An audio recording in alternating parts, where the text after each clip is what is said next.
Thanks everyone for being here. I'm presenting today about the results of my master thesis that I wrote 5 to 4 years ago about lack of trust, lack of growth, lacking trust as one cause, or in my perception, the main cause of the Greek crisis. I'm cutting results short a bit because it was a very big thesis, so I cannot present anything, not anyone, but anything, or everything. Sorry, my English. It's still early in the morning. So if you have questions through one or several aspects, please ask. And about, for example, I left out the theoretical formal models. I will present them at another day. So I will start with a short discussion about the Greek crisis and what do we know about the state of trust in Greece.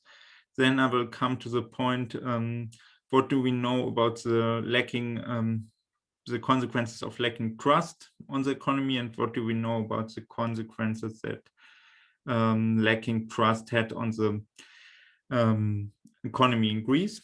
And then I will come to the point about what is causal, and making a causal relationship for the causal impact of trust. It would be good if one could show that trust was inherited by a long time ago. And I will present some theoretical arguments for this, and I will also present some data and some empirical results from Greece for this thesis, and to show that the hypothesis, which is often cited, but rather that was never really argued for empirically, that the Ottoman Empire still have a long-lasting and rather disastrous effect on Greece, has some merits. So what do we know about the Greek crisis? First of all, it is, and it was, rather deep. It's comparable in its depth to 1929 in the USA. The economy shrunk by around a quarter in whole of the whole GDP. The unemployment rate grew to 25%, and this was even compared with the low participation rate. So I'm not sure if everyone of you is familiar with economic data analysis, but unemployment rate is just related, or it's just measuring the people who try to work and who don't find a work. But some people give up searching for work actively at some point of time, so they stay at home to care for their children, or they do some informal work, or they just don't do anything because they, in their individual and perception or in the objective situation, there's no hope of getting employment. We have a massive migration from young, well-educated people from Greece. The state is indebted by around 200% of GDP. And this is more or less the same amount that we had at the very start of the crisis.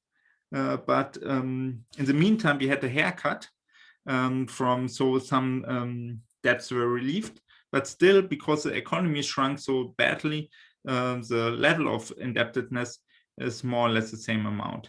And the IMF is deeming the recovery plan unsustainable and is not taking part in any further recovery programs for Greece. So what do we see in the moment with the capital market participation of Greece is just short term. If we look at the long-term perspective for Greece, we know that in some years we will have the same problems again. In the first years of crisis, at least till 2015, we had a lot of changes in government. In 2000, I think we had around at least 6 or 7 governments in 6 years. Capital controls took place in 2015 with a frozen bank run, and there we have very little trust in the bank system, and also SMEs lack access to credit. The social costs of the Greek crisis are also quite high. The average wage in 2015 was 815 euros a month, and income decreased by 25% since the beginning of the crisis. 70% of unemployed people are long-term unemployed. We have a very, very high dependency rate. So for every person who works, 2 other persons depend on him. And this situation is further worsening since the Greek population is also aging. We have a high degree of severe child poverty, including even starvation. We have deep cuts into hospitals and in the education system. If you look at subjective well-being statistics, we see a highly fatalistic population and greatly increased suicide rate. Just a short excerpt. For trust definition will I use in the following? I go with Coleman. On the one hand, trust implies that the truster freely transfers asset to another person without controlling the actions of that other person or having the possibility to retaliate. On the other hand, there must be a potential gain in order to have an incentive to trust. So transfer is has an element of transfer of power. Second, I do this in hope for gain. Third, I will incur damage if something bad happens to me, since the people I trust is abusing my trust. And fourth, I'm giving both outcomes a probability. And if the probability of the good outcome is, in my view, high enough, I will trust the other person. And I focus on interpersonal trust, so trust in strangers. What was there as previous state of the literature? Neither the European Social Survey, nor the World Value Survey, nor the European Value Study, nor any other comparable studies have been conducted in Greece since 2011. So we have a big data gap, and almost all previous studies about trust in Greece discuss this topic in a completely descriptive manner or use relatively simple correlation regressions. What do we know about trust in Greece? If we go a bit back in time, we see that in 1980, Greeks had the second lowest interpersonal trust in the EU 10. From 2002, Greece was always, with the exception of Romania and Bulgaria, the EU country with the lowest amount of trust index in all ESS waves. Just for explanation, the trust index is combined by the 3 questions. Do you think most people can be trusted? Do you think most people would try to take advantage of you if they get the chance to? And third, do you think most people try to be helpful, or they're just looking for themselves? All asked with a Likert scale. In 1997, we see people in the EU were asked, do you trust people from other EU countries? And 41% of EU citizens stated an explicit mistrust against Greece. And the Greek population were also the population with the least trust against all other EU citizens. And if you look at game experiments, so the trust game, I'm given 10 euros and I can send it to a trustee, and the trustee then can decide if he wants to send me something back. And all the money I sent to the trustee is tripled. So if we both would have a high degree of cooperation, I could, for example, send him my 10 euros.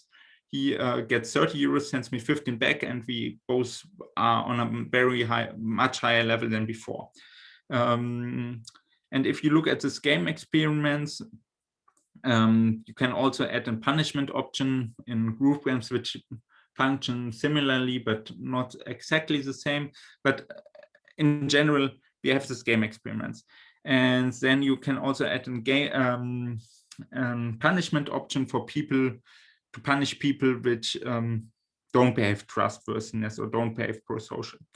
And a study found out that the pro-social punishment was the lowest, while people which were retaliating against people who were pro-socially punishing were second highest in Greece. And these games were played in several countries all around the world. And Athens was the only pool in which there were more, more anti than pro-social punishment. What do we know about the trustworthiness in Greece? There's a study from Algen which he wrote in 2009, and he did some estimations by doing migrant studies. So if you come from, if you take people from the USA with several different backgrounds, because trust is to a part given from parents to children, you can, by going back, you can make an estimate about the level of trust in the original countries at a certain point of time. And Americans with Greek ancestry have a 20% lower level of civic values than Americans with Danish origins. And probably since this point, the level of trustworthiness in Greece has even decreased further. And what's also interesting, especially in regard to the discussion about the welfare state, is that Greece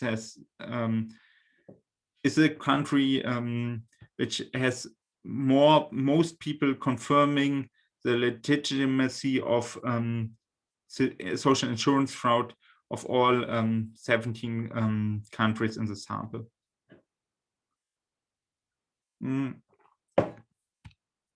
So third, I had a lot to say about this thing.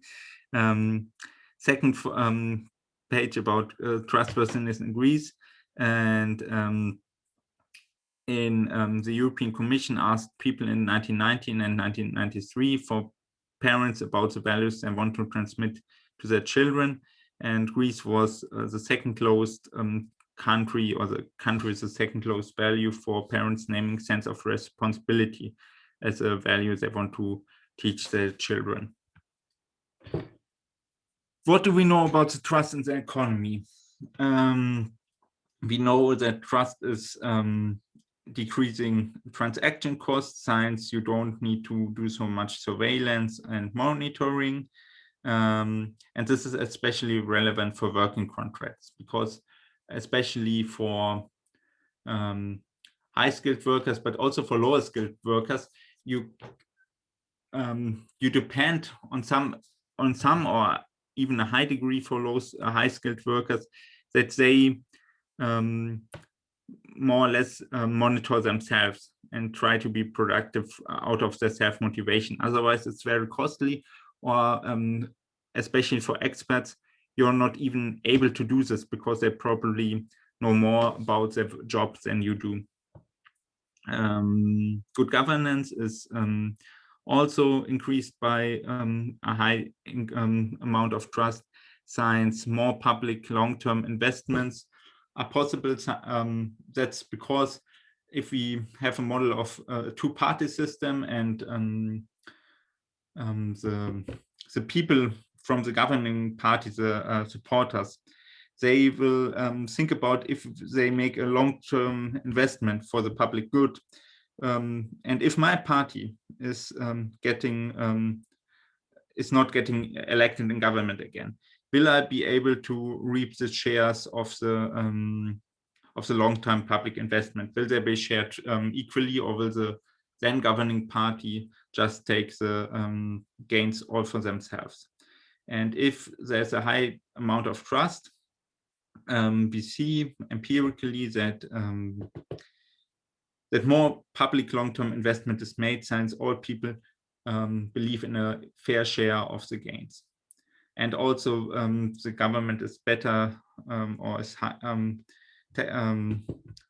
more accountable, since people invest more time and more effort in politics, and also have a higher standard on which they measure politicians. People held less contingency cash and higher demand and have a higher demand for higher education. Why do they have less contingency cash? Because they believe more in the banking system. Credit, it has even in the name, it comes from credere, that's Latin, it means trusting. So if I give a credit to someone or putting a deposit in the bank, I'm just saying, I believe that you will give me my money back in due time, and you will not run away with it, or you will invest it in a wise way. And higher education is also a long-term investment. And if I believe that we have an economy where people just don't hire their families, but hire people with competences, I will go for higher education, and otherwise I will start working earlier. We have a more equally shared tax burden with a high degree of interpersonal trust, like taxes work like a club good. If I have to join a club and I have to pay the fee, I will ask myself, except from the question if I'm generally want the club goods, like the clubhouse or whatever there is, I will ask myself two questions. First, if I give my fees, will the leaders run away with the money, or will they spoil it for their own goods? And second is, will other people or other club members also pay their share? And if I in general willing, and I think that's in most democracies the case, to invest in certain public goods, and if I believe in the trustworthiness of the political system and in the trustworthiness of other taxpayers, I will pay my taxes. And we can see empirically that higher trust in people has a much higher impact on tax honesty than more monitoring. In generally,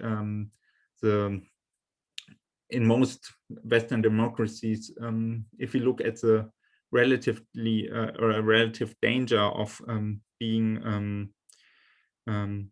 of getting a tax investigation, is relatively low. And from an economical point of view, it would be better for people to cheat taxes much more than they do actually. But most people pay their taxes because they there's a sense of fairness and there's a sense of trust in other citizens.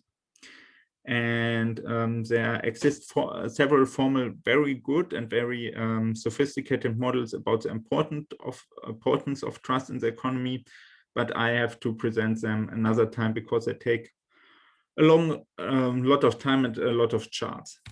What do we know about the empirical results? How lacking trust hampered the Greek economy? We know that in a public opinion poll in 15 European countries about the trustworthiness, Greece was ranked second worst. And this was especially asked in relation to trading with others. And a Swede has an average 27% more trust in his business partners than a Greek. So we see that trading partners mistrust Greece people, and also Greece mistrust their business partners, which makes, of course, business a very burdensome thing. Then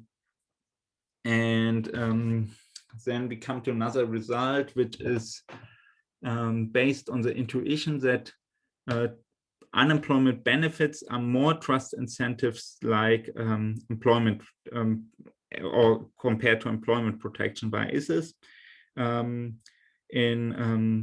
Unemployment benefits are in general more efficient, since the whole economy is per definition more stable than a single enterprise. It's rather usual that a single company grows by 20% or decreases by 20%, but it's never heard that in 1 year, one economy decreased or increased by 20%. Even this deep regression or recession in Greece took several years. So in general, the whole economy can employ or can provide security at a much cheaper cost than a single enterprise. However, we know that single enterprises can monitor the degree of effort in working places much better than a whole economy would or could. So if I believe, like Greece believes, that most people around them try to misuse the social system, they will favor more employment protection in comparison to employment benefits. And that's exactly what we see in Greece. We see they have a relatively high level of employment protection even nowadays, and we have very, very little unemployment benefits. After 1 year of unemployment benefits, there's nothing. There's really nothing, which is normally not usual in Western Europe or in Europe in general.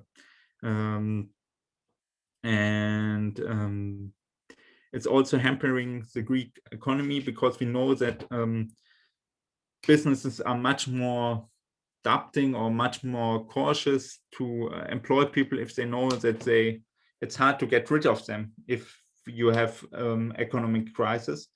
But due to the high amount of trust, or not high amount of trust, but high amount of distrust, in the political equilibrium of Greece, there's still this decision for unemployment benefits is still harder to reach than for more unemployment protection, that you are not so it's not so easy to get you fired. And this is even due to the costliness, which is I think, which is not a question of that it's not clear to in the Greek political system. So one moment, I have to switch on power, otherwise I will be gone in 5 minutes. Okay, I can go on. So what do we know about the economic impact? We see what the expectable. We have very few big Greek companies, and Greek companies are more trust intensive, like SMEs, because in SMEs as an owner, I can have a better overview who is doing what, and if all people are working, and if all people are investing the effort in the best way of the which is good for the company. And so in Greece we have a high level of people which are employed by SMEs. We have a lack of infrastructure investment, we have a lack of R&D investment, we have a lack of education investment, and all these are long-term trust intensive investments. The financial system, which is highly dependent on trust, partly collapsed. Large amounts of cash are still held unproductively in cash, and therefore cannot be given as credits to the economy or to the businesses. The foreign direct investments are very low. Greece has a very low ratio of foreign direct investments to GDP. And here I made a typo. Greece is importing very few products, and these are relatively low trust intensive products, like refined oil or agri products. And these are products which I can easily measure in comparison.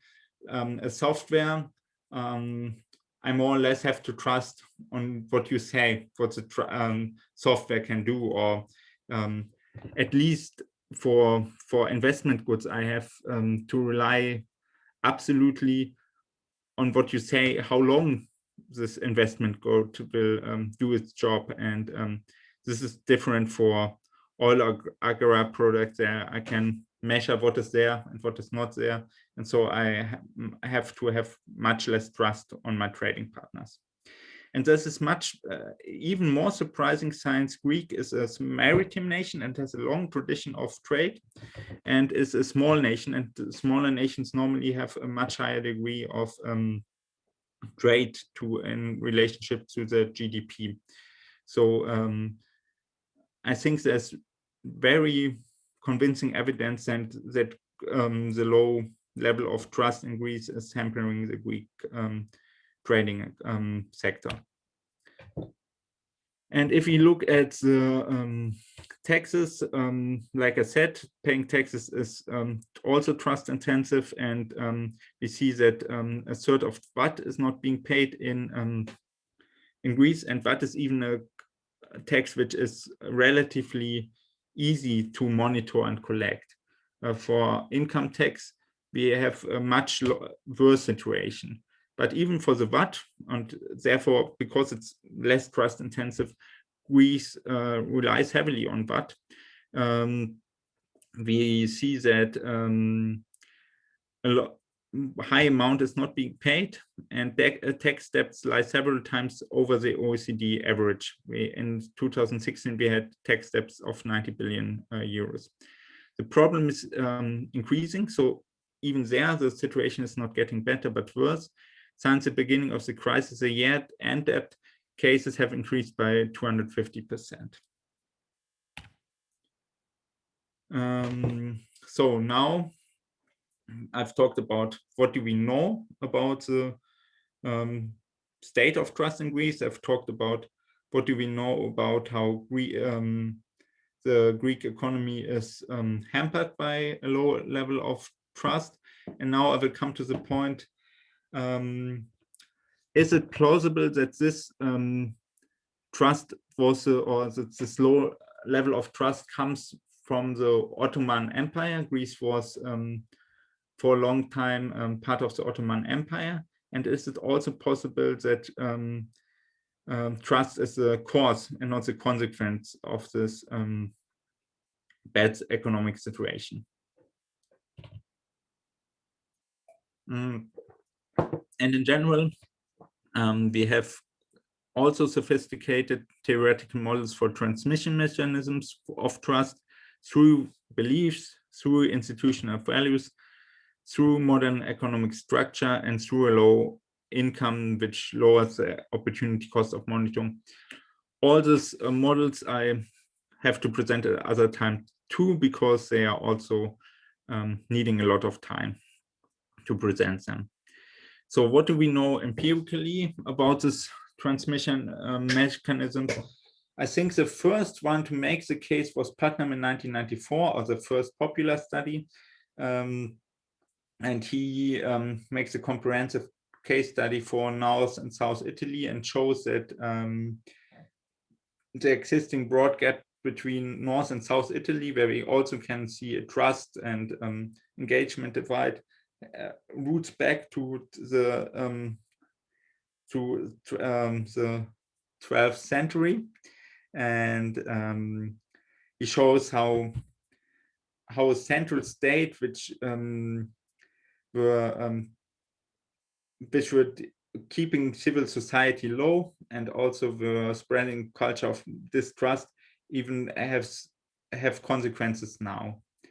We have also a very good paper of Nunn and Wachkon, I think it was published in 2016, where they can show empirically in a very sophisticated econometrical model that we even today see impacts of slave trade in Africa, which is now, the slave trade is now finished for 200 years. But if we look at tribes which were especially targeted by slave trade, or if we look at institutions which were hampered by, or which were decreased in quality by the slave trade, we see still very high consequences today. And in areas and ethnic groups who were especially affected, the interpersonal trust is still lower, and also the institutional trust was corrupted. We also have another similar paper where we Becker observed that in states like Serbia, we have regions which formerly belonged to the Habsburg Empire. We have regions which belonged to the Russian Empire, and we will have regions which belong to the Ottoman Empire. And all these regions are now part of one state for at least 90 years, and since then are at the same institutional roof, under the same institutional roof. But still in areas which were formerly part of the Habsburg Empire, we see a significantly higher amount of institutional trust, especially in courts. Since we have some transmission mechanism below the surface. So people make better experiences, trust courts more. Therefore, trust can better work because it's helpful if you get more information from people. And also, judges in this area are measured on a higher standard.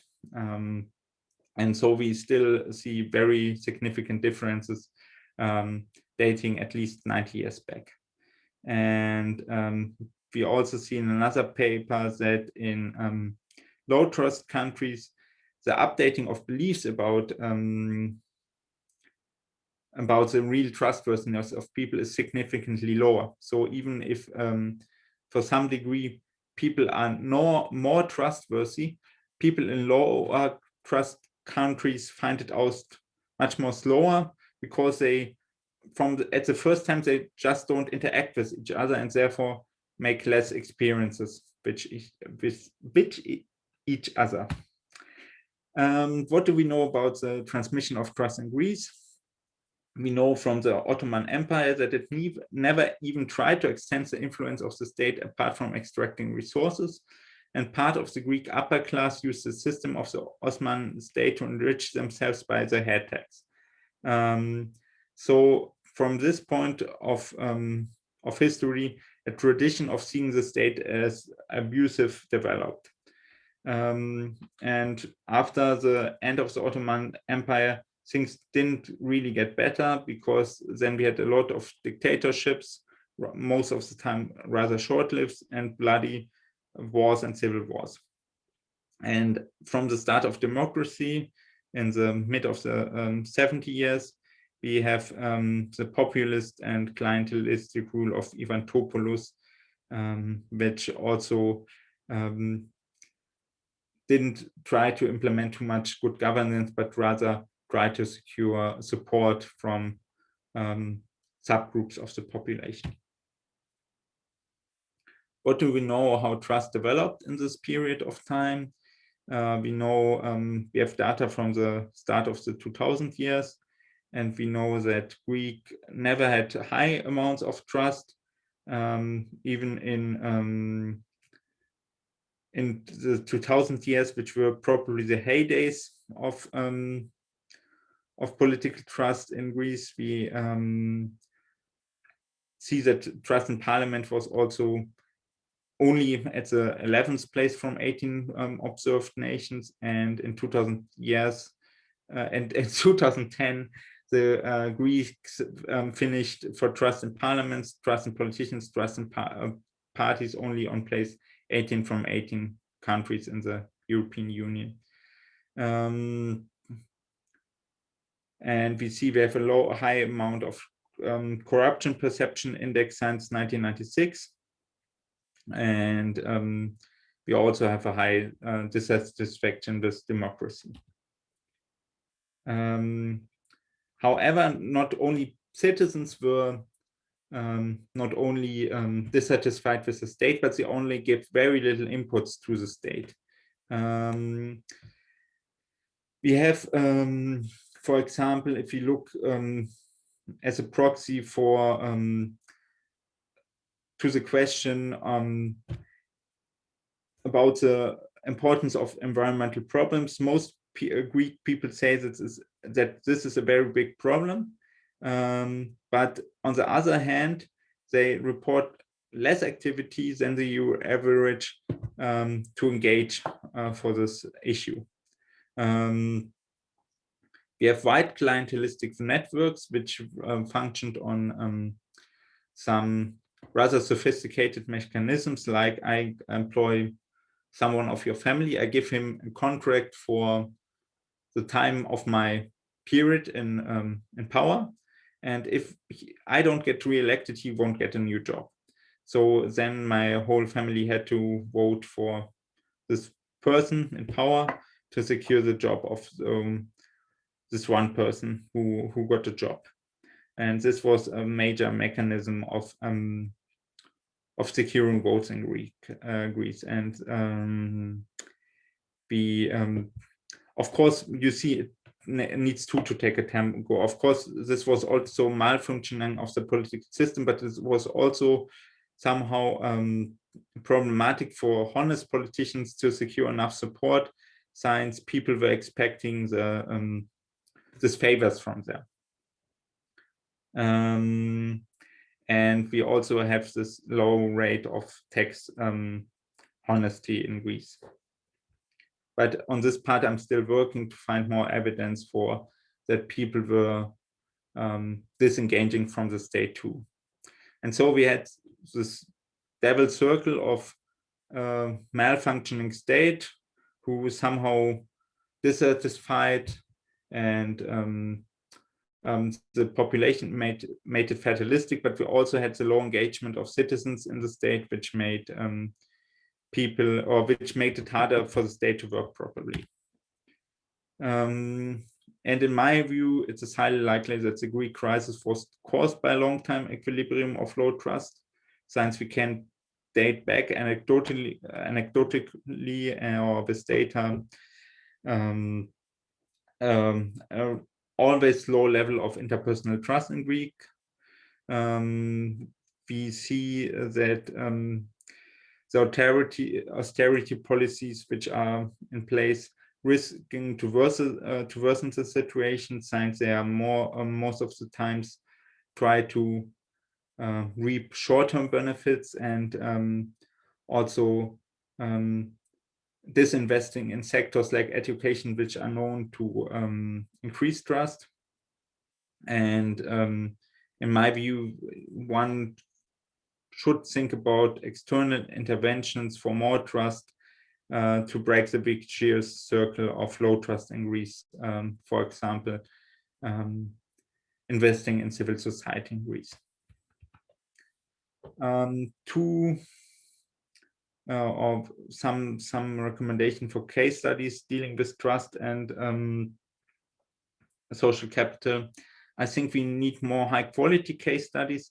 I mentioned it shortly. The previous literature about trust in Greece was rather anecdotally, even much more than mine was, and I'm not 100% happy with the results I got. And I also made a poll. I cut it out here because it would break the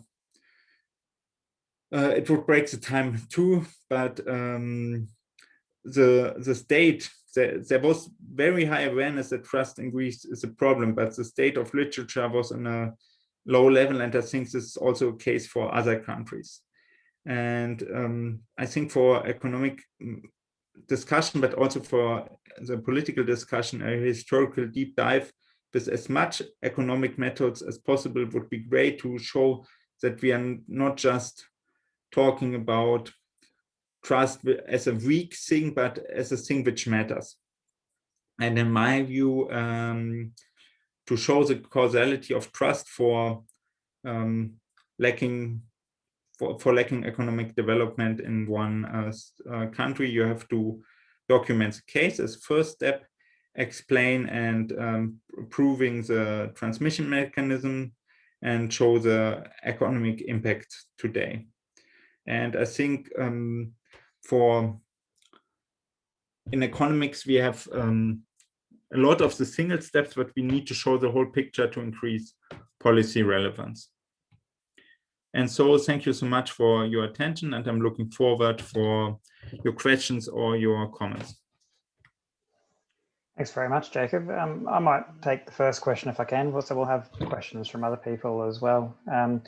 First one's really about how you define trust, because I noticed the definition you were using was quite based on calculation, and there's certainly various aspects of the calculation, but a lot of definitions of trust also include some form of a normative component, social influence or social setting.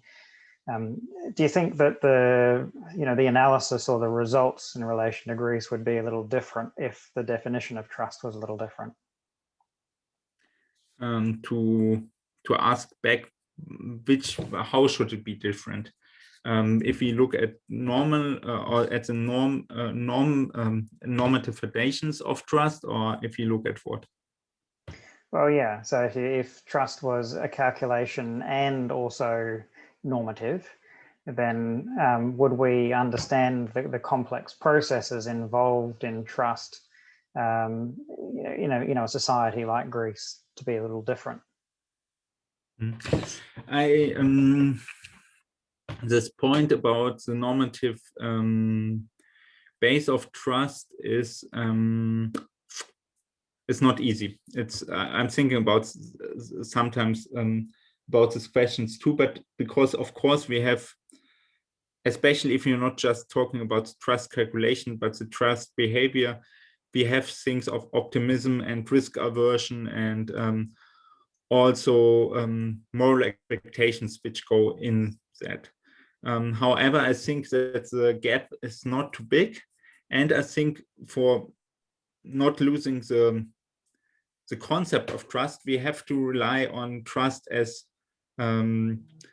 self-motivated. For example, I think we should have a clear line between altruistic behavior and trust. I'm absolutely not the person which says, like some economists says, that there's nothing like altruistic behavior or norm-guided behavior. But I think trust, and I think this is also in the brains of most people the same. If we are talking about trust, I'm trusting you because I want something from you. I'm not trusting you or cooperating with you. Or I think these two words are good. I think we have to find a criteria which differentiates trust from cooperation. And I think for cooperation, there are, of course, normative reasons important, but I think if we look at trust, I think it's more about self-interest. But I would be interested if you have good studies, especially empirical studies, because Uslana, I think, made this point, but he had never had, in my view, or what I've read from him, good empirical proof for that. Yeah, so I think that the question is less empirical and more theoretical or philosophical, of whether or not the calculation alone is what trust is about, or whether or not the normative influence of what you should do, it can be powerful for the norm to be that you should trust. So regardless of what calculation you've come up with, you feel compelled to or influenced to trust in a given situation purely because of the norm that exists, regardless of what calculation of self-interest that you've actually come up with. But I think that's probably a bigger discussion than we can have right now. I think it's probably just worth identifying that trust is one of those concepts that is defined in lots of different ways, and there's different components that can be brought into it. Yeah, I think we should have a discussion about this, and I perhaps you can invite Uslana one day or the other, because I would be interested in his opinion. I think Emily and then Polychronis asked questions too. Emily, do you want to explain your questions, or should I read it loud?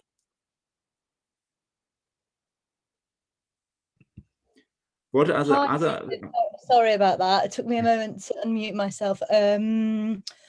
I'm interested. I think it might be an extension of what Tristan's talking about in how you've isolated trust as the causal factor and how you've considered the other influences and whether actually that is in reality the cause. Yeah. Honestly, I didn't. First of all, I relied to I made my poll, but the poll was of course not going back. What I tried to do in the part I presented was to show that we have a back-reaching impact, and of course I could not go back in 1950, even if I would, and make a poll there. And so first of all, I relied on polls from the past, and second, I relied on standard trust questions. So I could not, or at least not empirical, differentiate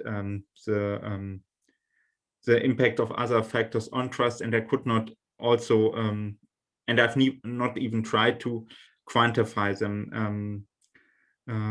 The degree or the share of that trust had in the Greek crisis. And what I'm just saying is that everything looks for me that there's a big share in the crisis. Thank you. Thanks very much. Okay, Polychronis. You want to explain, or should I read it aloud and then try to answer it? Hello, Jacob. Thank you. It's just this question about the consent of Greek people in participation of every policy happens in Greece. I'm speaking from Greece, so I have a good experience about it. Every Greek person here have the privilege to vote, but starts and end just like this. There is no participation in policies and every time decisions for his life. So to get you right, that politicians are just not doing what the population wants. Yes. Every political party thinks that they know better from everybody, and they just trying to adjust the policies somewhere in the middle for everybody's pleasure. But I would say that's the point. First of all, there's a lot of times there's if people say politicians are not doing what the population wants, they're not talking really for whole society, but for their bubble. If, for example, I'm environmentally engaged, and if I would go to my peers and they would probably say the politicians not protecting the environment. But if I have a closer look, then most people or most voters rather favor in results the politics the policy which is implemented. Second thing I think about, and I think their trust is really causal. We have to differentiate between trust, or not between trust, but between wishes and behavior. And for bridging the wishes behavior gap, I think trust is important. Like, for example, I think most Greek people clearly can identify, and so this was a point which also brought me to the topic because I found it interesting. Most Greek people, I think, can clearly identify what is necessary in Greece to improve. So we have to have higher tax honesty so the state can pay its debt, but also can make more investment. We have to have a better working civil service. But if it comes to my personal behavior, too little people, I would say, took the step to make things go in the right direction. I think this is a classical argument from Putnam, because to make the state work properly, it leads the inputs and the pressure from its citizen. And I think there was too little investment and too little pressure from the citizens to set the incentives right. Yes, exactly my point. Exactly my point. Because I heard you before, and I agree about the wide clientelistic networks we have in Greece. But I think that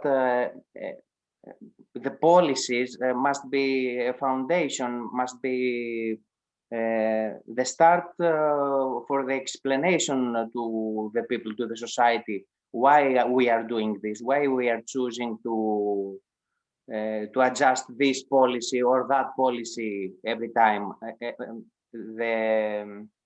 The Greek people does not know why they are doing a few policies that define their lives every day.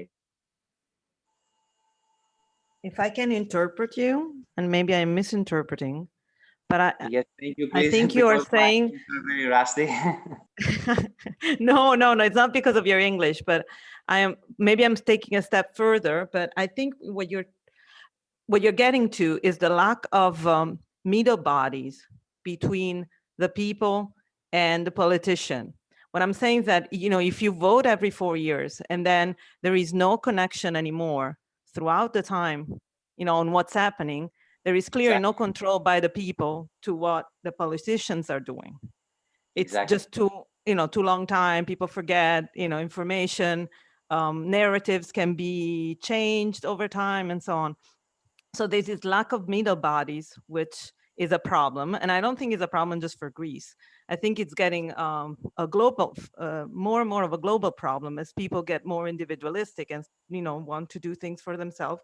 But this effectively kind of shrinks the size of collective participation because of parties and, I don't know, trade unions or association, any middle body that can kind of collect relative interest and then bring it to the politician as a collective as collective issues doesn't have any trust or any power anymore, or it's not even there because people don't participate to those and they don't trust those, and it's longer, which is this is one point I wanted to make. The other point is you make a compelling arguments, but I was wondering as I went through your presentation, what's missing? Because you compare Greek data with Danish data. It makes no sense. It's like Durkheim taught us, if you couldn't compare France with Germany. You have to compare people with relatively similar culture and similar problem. Now, I was wondering how much different are Italian data on trust than Greek data are. And this is the first problem. And Italian situation is obviously different than Greece situation, which I'm not saying it's good. I'm just saying it's different. The other thing is much of the narrative you're talking about the Habsburg Empire, blah, blah, blah. We heard over and over how Lombardia and Veneto were the best region in Italy because they had the Habsburg Empire governing them for years, blah, blah, blah. Well, guess what? The pandemic strikes, and we find out that Lombardia is one of the most corrupt region in Italy, and people died by thousands because they couldn't put their shit together. So to me, I have the same problem with Putnam. It's like if you broaden up your explanation enough, you find always an historical reason for lack of trust. You find always an historical reason for whatever you want. And if it's not, for Italy, it's not the Ottoman Empire. We have a different, we were ruled by different people. And the same Putnam puts together Emilia Romagna, which was mostly under the popes for most of the years he's referring to, with Lombardia, which had a different ruling altogether, with the South. And, they go back to, and Italy is the classical example. We were governed by everybody at any point in history. And, I don't know. I understand. I think, here, let me finish by saying that I think that trust is very important. I think it should be more clearly defined. I think there is many sort of components of trust. And I don't think that finding historical reason is a good way to approaching it, because it just say that people, Italian and Greece deserve to be poor because they had, I don't know, 1,000 years of bad government. No. I mean, if we want to do something and want to change something, then we should think about how to change things now. Sorry, I made way too many arguments with this. Yeah, I will try to tackle them one by one. So first of all, I'm to come to your last point, I'm not saying, I know that some people saying this, but I think that's a rather fatalistic argument, and I would never argue that, yeah, they were always this way and now they should remain the same. That's not my argument. I'm just saying, let's go to the bottom of the problems. And if we are not going to the bottom of the problems, but just rushing in without identifying that there is some deep-rooted mechanisms, it can be that good effort is invested for bad outcomes, or perhaps no outcomes. For example, if I'm working now as in a political context, like for 15 or 16 years, and if I invest a lot of time in demanding good things, but not observing the mechanisms of power, how it's brought, how decisions are made, I'm not reaching too much. I can make, and I think that's one compelling argument I really like about Putnam still today. I will come to the problem of Putnam and his approach in a minute. But what I like is this naive faith in institutions, which is still today there in economics. We make a bit some laws, we implement some institutional change, and we are good. This won't happen because we have non-formal institutions which are much more important. Or to frame it another way, culture eats strategy for breakfast. And so talk about culture. Let's talk about culture, that we can make up a good strategy. A second thing about Habsburg Empire, I will identify taking reference to a much better study than Putnam from metrical point of view. And it was not taking Italy in consideration, but we're only taking the Balkan states in consideration. I can forward it to you. So this is a study, I don't think it follows historical roots. It's just really founded deep in the data, and I really believe they have some points, so it's less prone to cherry picking like a historical approach to which you're referring. About the middle bodies and about Emilia-Romagna and Corona. Yes, then we reach the problems of social capital, about which Tristan spoke a lot, and about which he really spoke with good reasons a lot. We know that these middle bodies are somehow important, or in my practical experience, it makes totally sense.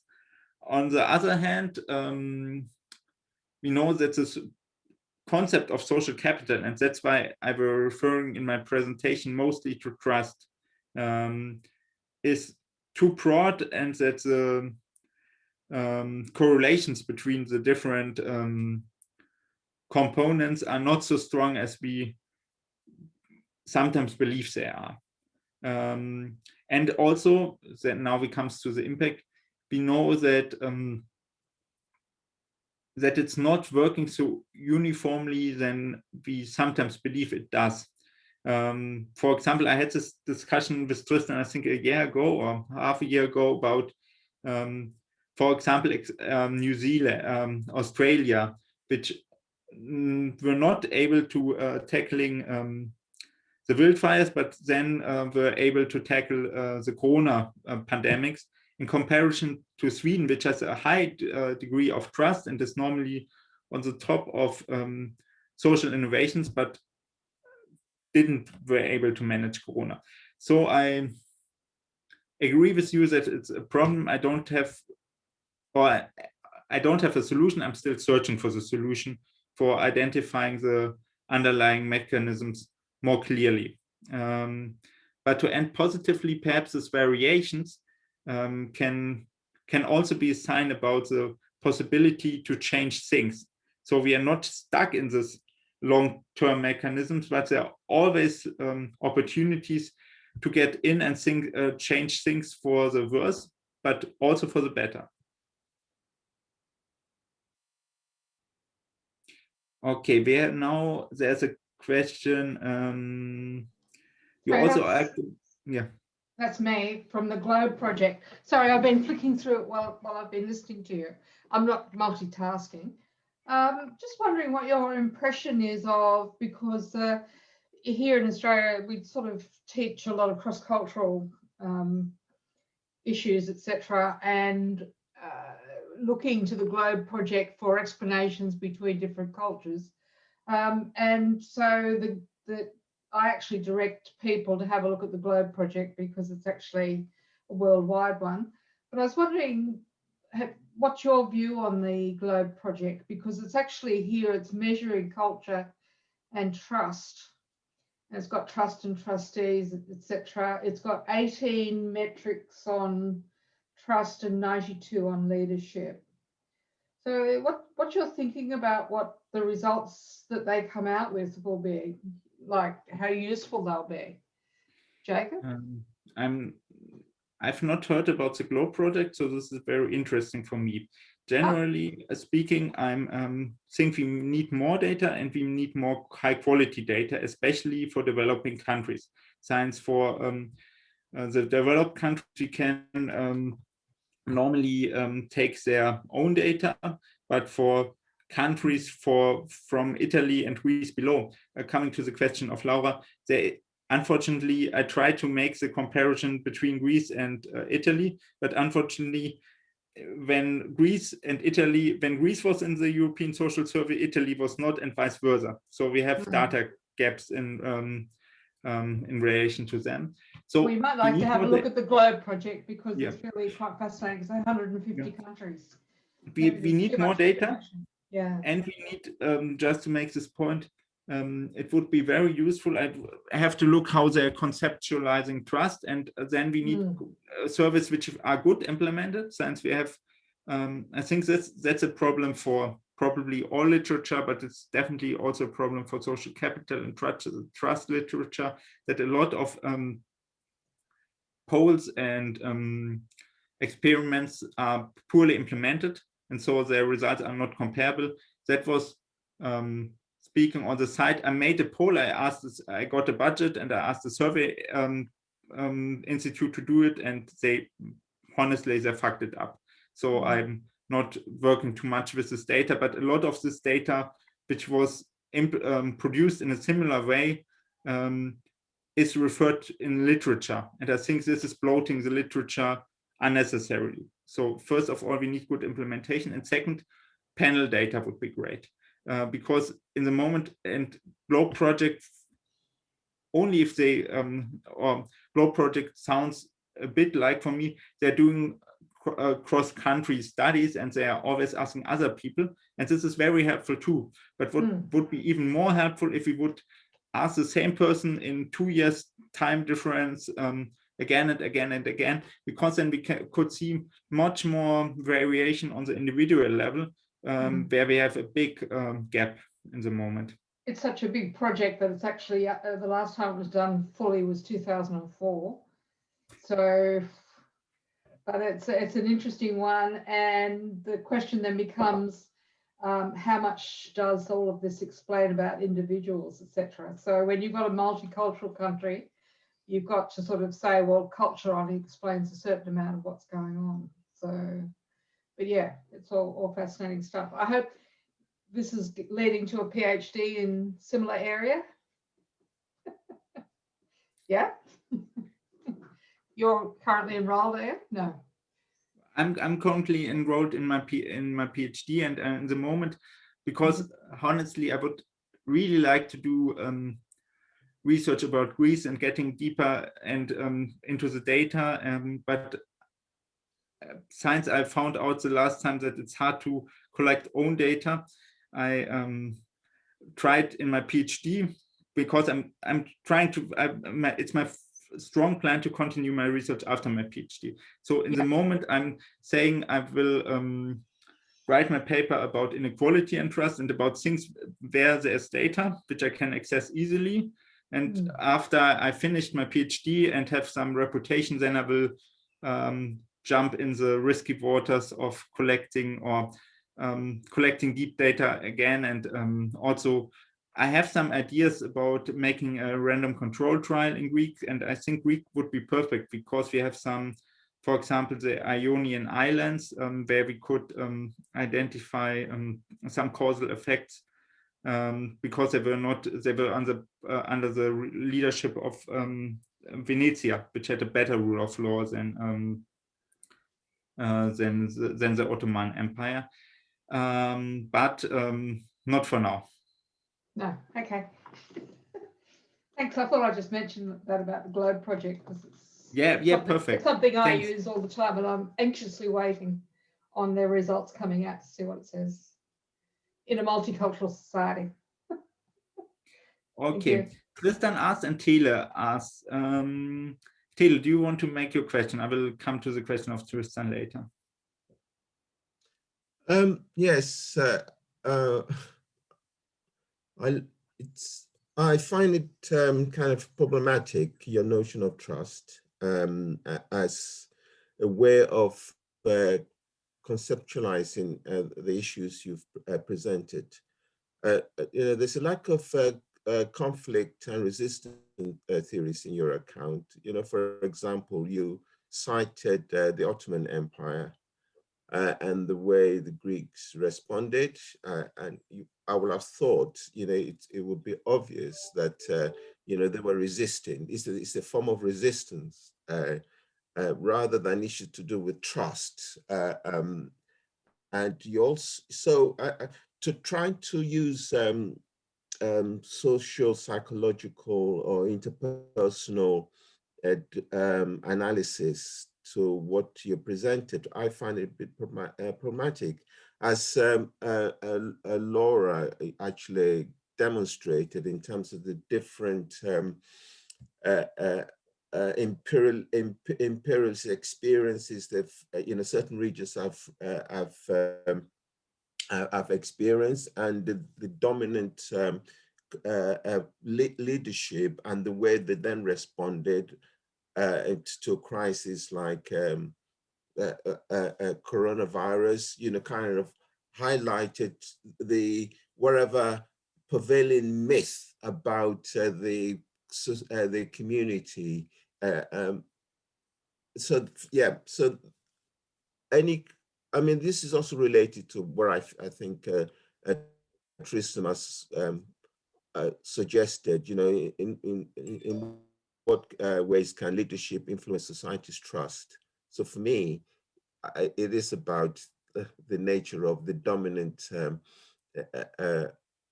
leadership and the way groups, members of society actually resist to the prevailing political and economic structure. I don't think I go with this point, because of course there was a resistance in Greece, but my point is, nonetheless, trust in Greece was influenced by the Ottoman Empire. Like trust in countries is influenced by communism. We know that communist states in general have a lower amount of trust in general because their states never or try to hamper civil society and try to behaving not reliable as a political system. And I think, or my perception is that we are talking about the question, is trust an own theoretical and empirical concept in its own right? So for example, also comparing trust in Greece and trust in Denmark, is there a base which can be compared, or is it all contextual? And I would say from my view, or from my knowledge of literature, there is a universal concept of trust, which most people understand. It's not easy to measure, especially it's not easy to measure in regard to its trust radius.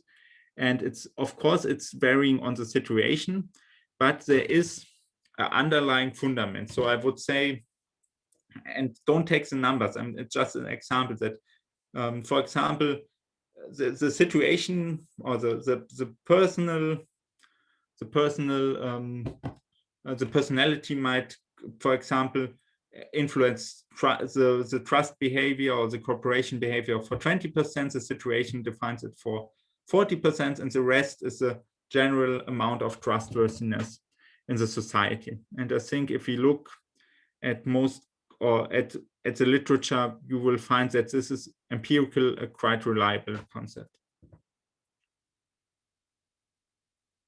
But I'm not sure if I got your both points right. It's just and to give you a point, of course, it's this conceptual dimension of trust is, or the situational dimension of trust is an open research question, and I've not even a clue how to tackle this efficiently. Yeah, I think it's really worth acknowledging just how complex, a concept like trust really is, and how dynamic and interrelated it is into, various other parts of society and social processes. And I think you've even highlighted some of the ways in which trust can have those kinds of, dynamic influences, and can create, virtuous cycles or vicious cycles in combination with other types of processes. It's easy to understand how, a lack of trust might inhibit participation, which then reduces the amount of social interaction, which then reduces, effectively the amount of trust that's being formed, in terms of shared understandings, confidence in being able to interact with each other.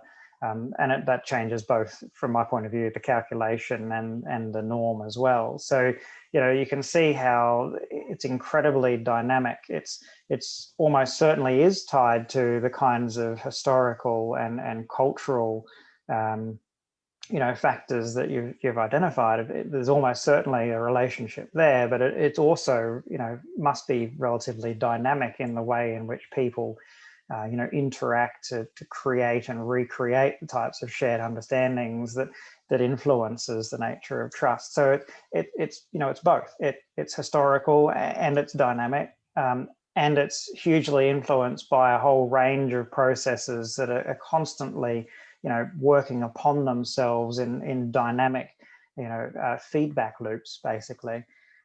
So it's a really challenging topic to try to tackle. And I think that, exploring these kinds of ideas more can be really helpful to understand, what's going on and the types of processes that might be involved. Yeah, definitely. Jacob, excuse me, I wanted to add something, because I don't want to give the impression. I think I agree with Tristan. I agree with you. This is a huge topic, and it's basic for society. Because if you don't, everything you were pointing to, the compelling argument of trust being trust, or any dimension that you can connect with trust, it's fundamental for the economy to go smoothly. But 1860, that's when Italy was created as a country. The Cavour, which was the politician who managed it all, said, we made Italy, now we have to make the Italians. And the other famous quote is, let's see how 20 years of good government are going to do to change people's mind. And it didn't work. What the point with the intermediate body that I was trying to make is that I don't think that you can create trust by, or however you call it, by imposing it from top down. It has to come from bottom up. You have, as a person, to be involved and see that your involvement changes things, and that, and build trust over time. So although I agree with you that you should look at history, and Tele, maybe I misunderstood what you were saying. there are on the one hand broader issues than just the Ottoman Empire, the longer historical trend that that changed the way people behave. And on the other hand, there is also a question of where situation changed, like Emilia-Romagna could be a case in point. Why did that happen? And how long did it take for it to happen? Or Japan, post-World War II could be a good example too, of changing. I'm not sure it's really just trust, changing in cultural mentality that really reshaped the way people behaved. And Germany, it's a good example, not in terms of trust, but in terms of the way you deal with the political power and the authority. Germany post-World War II is a good example of how you can reshape culture in a sense, and how to do it. Now, I wouldn't say that it was pretty aggressive, so I'm not suggesting it to do worldwide, but it is effective. Yeah, but I think I agree with 80%. Sorry, I want to reply to Laura immediately. I think I agree with 80% of what you say. And about the other 20%, I'm not sure how to tackle it. First of all, I'm not sure if there was really good governance in South Italy, because that's the point I made, and I think Putnam made implicitly. We had institutions, but they weren't working as they were supposed to. So we have these informal institutions which were more or less overwriting the formal institutions, and so still we had not good governments, or at least for most political decisions, we didn't have really good governance in South Italy. Second thing, yes, I agree with you that that the more important channel is bottom up. I'm not sure if top down is completely helpless. I would be glad if we could talk about this longer one time, because I'm also thinking that, for example, I have some politicians in mind which I think shaped their nations and the normative foundations of the nations. And I think also bottom up relies on a partner at the government. So I think it needs both. And when I was talking about this external interventions, I know that it's not a easy to work solution, but just sitting there and wait, and this how it feels like for me to say people have to come up with their own solutions won't work in my way, in my feeling too. And I think, for example, Rothstein and Stolle also joined our group again. So perhaps we should ask her to discuss with her this issue. For example, well-working civil service, which is something that good politician can definitely do to improve the quality of civil service by enforcing a strict monitoring and enforcing the right incentives and leading by example, is empirically improving the interpersonal trust. Yeah, but like I said, about building up social capital or trust, and about identifying structural from from dynamic components, I agree with you 80%. I'm not sure about the other 20%, because it's really hard and not well researched even after 20 years of research.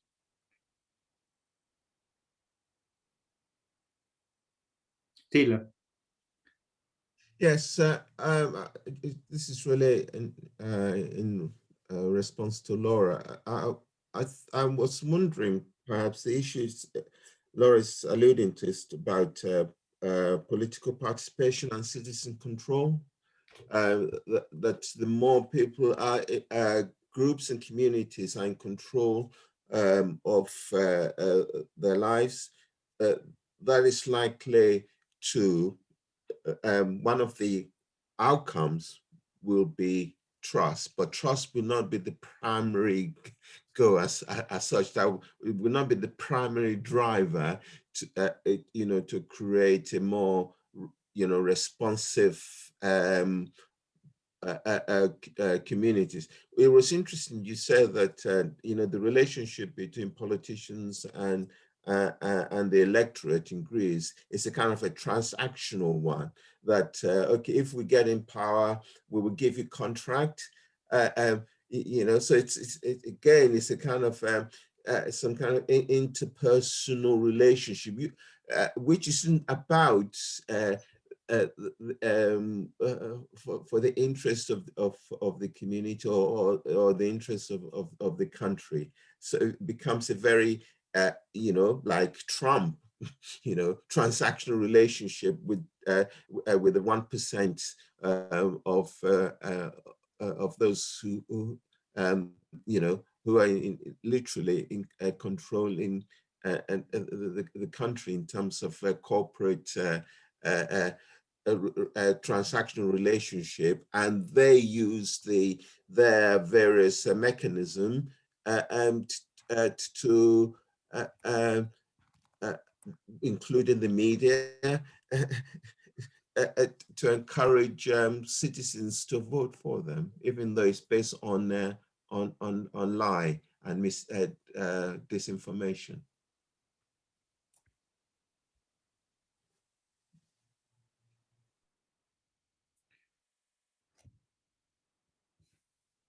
Well, I agree with you. And actually, Jacob, I want to inform you that most people sell their vote for voucher, like maybe, 3 kilos of pasta and 4 cans of tomatoes. That's how much their vote is worth to them, because not even a job. I mean, a job is a good deal.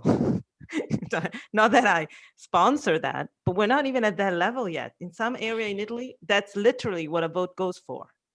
It's how much pasta you're gonna give me. So, and in, if you think about that, the only way to break the cycle, you talked about Italy, it's one of the countries that has the most precise ruling on how to control corruption. Now, you see where they take us, but the rules are in place.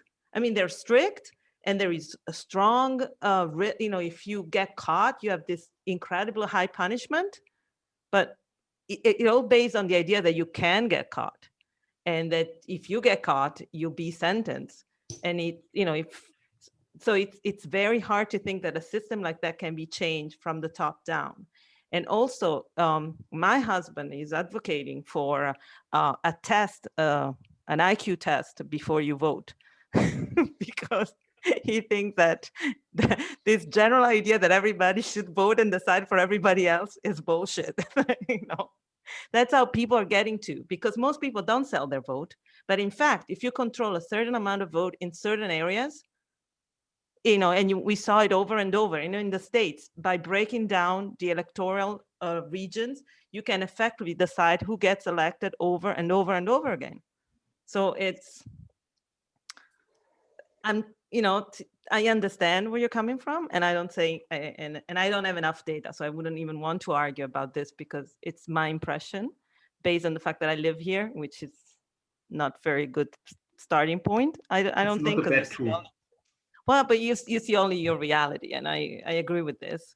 The other part that we cannot talk about it today, but it's interesting how personal trust, it's always in luck. It's also in luck in this area.